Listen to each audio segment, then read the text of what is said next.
Welcome to the Rube Genesis YouTube channel, which is my always positive Ashes of Creation alter ego. Rive or Reeve or Riv or whatever it is you guys call that guy. We'll be back with some Doomium takes eventually.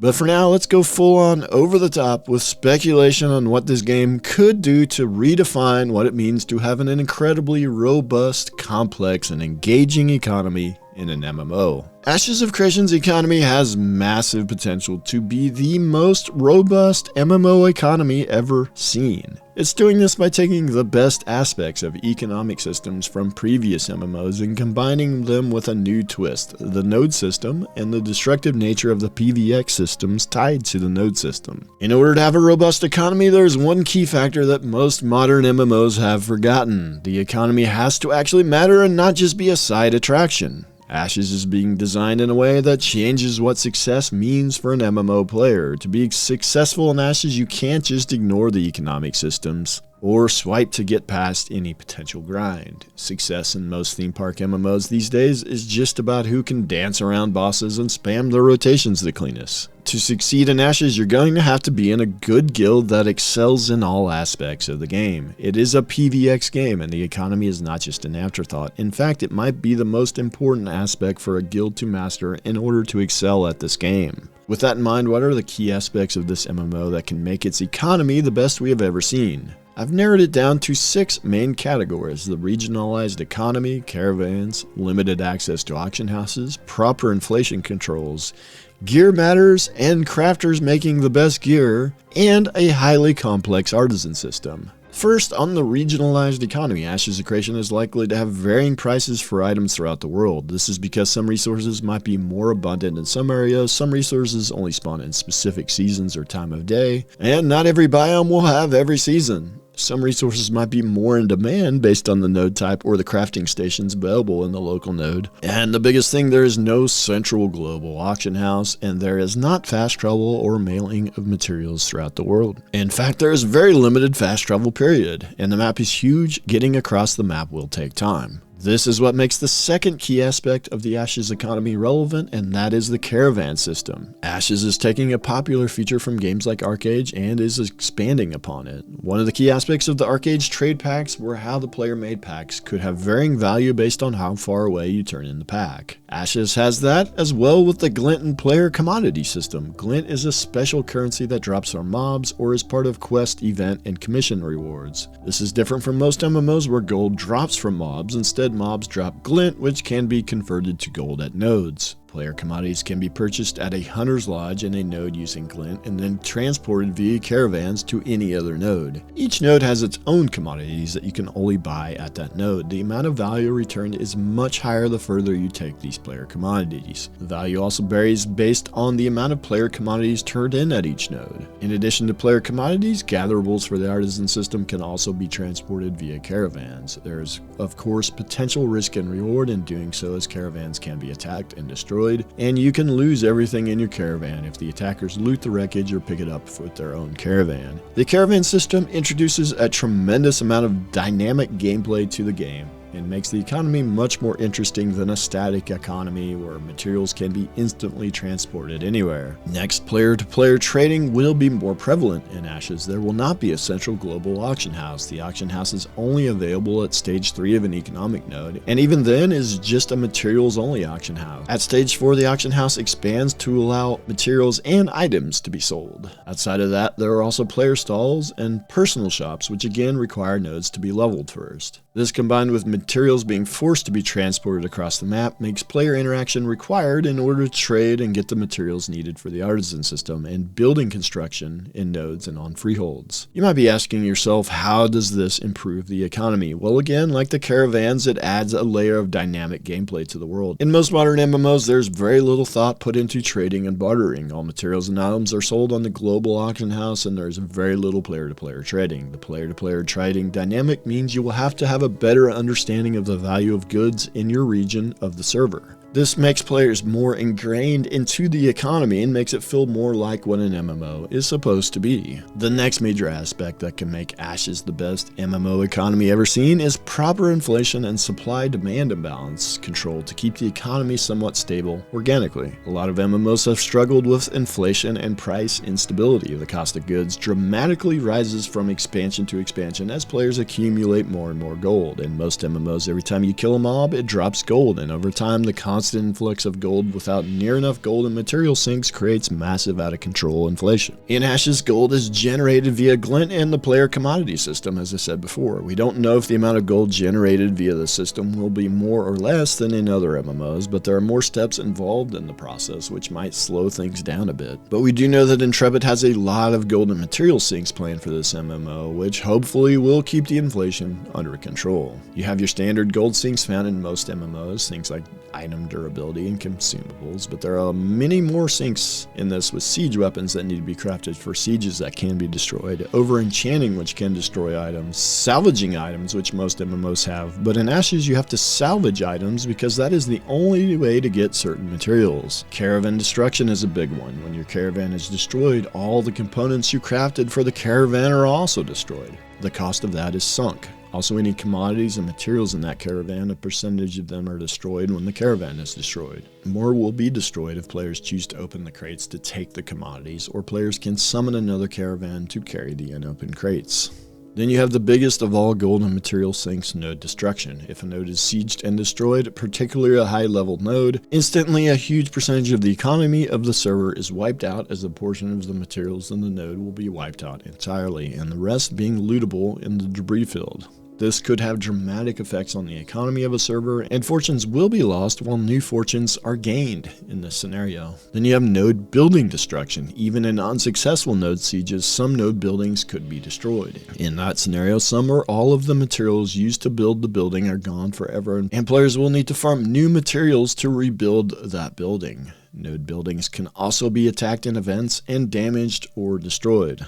There is also a system that may or may not actually make it into the game called node atrophy, whereby a node will every day get XP debt and players will need to earn node XP to offset that XP debt to avoid node atrophy, which could eventually damage buildings or even destroy a node in a worst case scenario. Another key factor to keeping the economy stable that Ashes is implementing is keeping lower tier materials and lower tier crafting relevant, in theory, forever. The way they are doing this is twofold. First, lower tier materials are needed in higher tier recipes. Second, the only way to get some materials is to first craft lower tier items and then deconstruct them to get exclusive materials that can only be farmed in this manner. These two things keep some stability across the material tiers. They also keep lower tier crafting useful, at least in theory. The next thing is one of those little known facts about Ashes, and that is the world manager algorithm. Yes, developers love to put algorithm behind a system to make it sound important, but we all know that every system is an algorithm. However, this system varies the prices of glint purchase player commodities throughout the world based on the amount turned in at each node. So this introduces a second factor besides just the distance traveled to the glint player commodity turn-in value. Scenarios where this could be useful is scenarios where one guild or alliance controls a large area of the world and constantly runs caravans across the entire area they control. This throttles how much they can actually make long-term from this. The World Manager algorithm also tracks the transit of goods and resources across the world to drive how crest rewards might work for the node. Exactly how this works, I don't know, but the example given was in 2020 during the Asmongold interview. I'll link the timestamp below if you're curious, but if mithril and silver are in high demand in your area, the algorithm will in some way vary crest rewards to alleviate the supply and demand imbalances that might exist in that area of the world. Finally, there is also population-based scaling of vendor items. So you know those items that you can buy from a vendor in an MMO that might be used for crafting or some other aspect of the game. Well, prices of those items might rise to combat inflation or fall if the population in an area is low. Additionally, the amount of XP needed to level a node or prevent node atrophy might vary based on the population in an area, which can of course affect the economy and help to prop up areas that are lower population a little bit. So that covers the section on inflation and price stability, which was pretty long, but there's a lot to cover.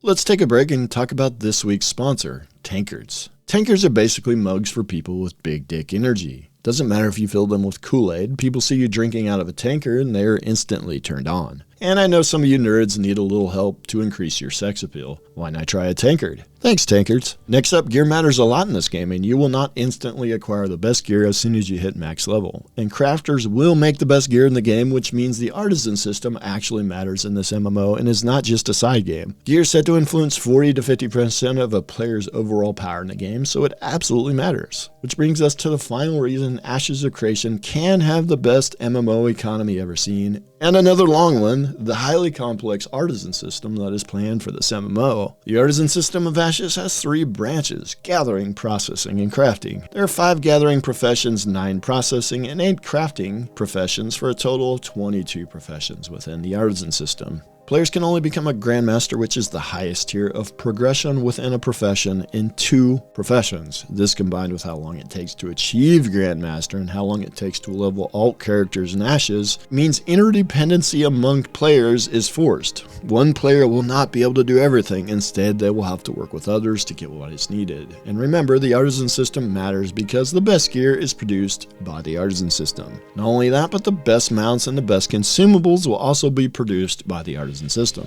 The gathering tree of the artisan system has unique resources that can only be found in certain seasons or in corrupted areas or at certain times of the day and night cycle or in the underrealm. The location of materials found can affect its resource attributes as well. In addition, each resource has 8 tiers of quality, from poor quality to artifact quality. This varying material quality allows players to craft varying qualities of finished products. In addition, there is also a land management system that affects resource spawns. If a resource is over-harvested, then it might respawn at a higher rate. Or if an invasive species is removed, that might improve the land management score and improve respawn rates in an area. Then there is a surveying system wherein a gatherer can lay down pylons to get a better idea of resources that spawn in an area, or to find hidden resources that are not visible to the naked eye. So the gathering system is already more complex than most MMO gathering systems, and we haven't even talked about processing or crafting yet. Processing is said to be the bottleneck in the artisan system, with long times to process materials. Also, the highest tiers of processing can only be carried out on player-owned freeholds, which are limited in number, and less than 10% of the player base on a server will be able to acquire one. It is possible to share permissions to a freehold, so a lot of people will have access to them, but still, this scarcity within the bottleneck of the artisan system creates an even bigger demand for freehold access and makes processing much more interesting than it is in most MMOs. Then you have crafting, which again, the highest tier of crafting can only be carried out in stage 5 and 6 nodes, but even then, a stage 5 node can only have 1 Grandmaster crafting station, and a stage 6 can only have 2 Grandmaster crafting stations. This means traveling to acquire things from other crafting professions, or if you are a crafter, potentially traveling to be able to craft what you need to craft. This means the mayoral decisions on crafting stations matter a lot and could even affect whether citizens choose to stay or leave the node, because while non-citizens can use a crafting station, citizens get discounts on fees at those crafting stations, which probably matters a tremendous amount at the Grandmaster level. Then you have a complex recipe system in Ashes. Players will acquire recipes from multiple sources, which is not completely abnormal, at least for old school MMOs. But what is different is the recipe XP system, wherein players craft the same recipe multiple times. It can unlock new, stronger variants. In addition, we have already talked about the material quality system. When crafting, there are required and selectable materials. Adding higher quality selectable materials increases the quality of the finished item. So it is these types of dynamics where the artisan system is deep and complex, and where you can't create a do-it-all node or a freehold that makes the economy more interesting. Instead of the theme park MMOs where crafting doesn't matter and you can access every crafting station by walking a short distance in the main city, at that point, why even have a crafting system if you relegate it to a side attraction at best? Luckily, Ashes can eventually save us from terrible economic systems brought on by the rise of World of Warcraft and the 500 copycat MMOs that it spawned. But how about we have Rube Genesis step aside for a bit and let Rive Genesis in here to play devil's advocate for a bit? Is there a way this could all go wrong? Is this guaranteed to be the most complex and enriching MMO economy ever? Of course it isn't. It requires Intrepid to get all of these myriad systems in the game and working. It requires no game-breaking, economy-wrecking bugs at the launch of the game. It requires them to have the bot situation under control, which most MMOs have have failed at. And even if they get everything in and working, then what if there are too many rich get richer mechanics that allow some people to snowball their wealth to a level that allows them complete control over the economy? What if they have the same issue previous MMOs had that Ashes is based on, like the game being way too grindy, high-end gear being so strong that new level 50s are instantly getting one shot left and right and have to grind for months just to avoid getting one shot when they hit max level? And to finish out, I think it is important to remember that this is not what we're going to see in Phase 1 of Alpha 2, which launches next month. This game is 5% done by my estimation. How do I come to that conclusion? Just read what is in Phase 1 compared to what is in the entire wiki. This game has a long ways to go, so don't expect anything spectacular from the economic systems early on, especially in Phase 1. And that's all I have for this one. I know it was a long video, but I love MMO economies, and the Ashes economy has a lot to offer. Don't forget to unsubscribe and leave a hate comment, and I'll see you guys in the next video.